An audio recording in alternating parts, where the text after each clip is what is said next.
వాళ్ళ దగ్గర ఒక 50 లక్షలు అమౌంట్ ఉంది అనుకోండి. ఉమ్, వాళ్ళ ఇంట్లో ఒక 30 తులాలో 40 తులాలో గోల్డ్ ఉంది అనుకోండి. అంటే ఇనఫ్ టు వేర్ ఉమ్, అన్నలాగా ఉంది అనుకోండి. ఉమ్. సో వాళ్ళు దాన్ని మళ్ళీ ఇంకొంచెం ఆర్నమెంటల్ పర్పస్ లో యూస్ చేసి గోల్డ్ కొనాలా, లేకపోతే ఇంకెక్కడన్నా ఇన్వెస్ట్ చేస్తే మంచి రిటర్న్స్ వస్తాయంటారా? ఇన్వెస్ట్మెంట్ కి అయితే ఇంకా అసలు గోల్డ్ వద్దని కదా, ఉమ్, అది ఉమ్. ఆర్నమెంట్ షార్ట్ ఫాల్ ఉంటే కొనుక్కోండి. ఉమ్. మనకు కూడా ఎంత గవర్నమెంట్ వేసుకున్నా ఇంకొక ప్రకారం model 500 grams for married female అంటారు, ఉమ్. 250 grams for unmarried, for male it is 100 grams. Okay. అది రైట్ అనిపిస్తున్నా.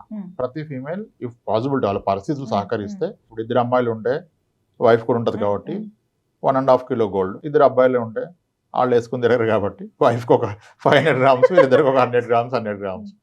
నీకు అంతకే ప్రేమ ఉంటే కోడలు కూడా కొనిపెట్టుకో, అట్లీస్ట్ రెస్పెక్ట్ ఇస్తారు నీకు. సో మీరు ఈ ఇంట్లో వాళ్ళకి ఆర్నమెంట్స్ పరంగా అవకాశం ఉంటే కొనేసేయండి, కానీ అది ఇన్వెస్ట్మెంట్ ప్యూర్ గోల్డ్ కొనద్దు. అది ఇన్వెస్ట్మెంట్ ఆర్నమెంట్ కొన్నా okay, beyond a point some wastage పోతుంది కానీ విల్ గెట్ ది రిమైనింగ్ కదా, అలా కొనుక్కో.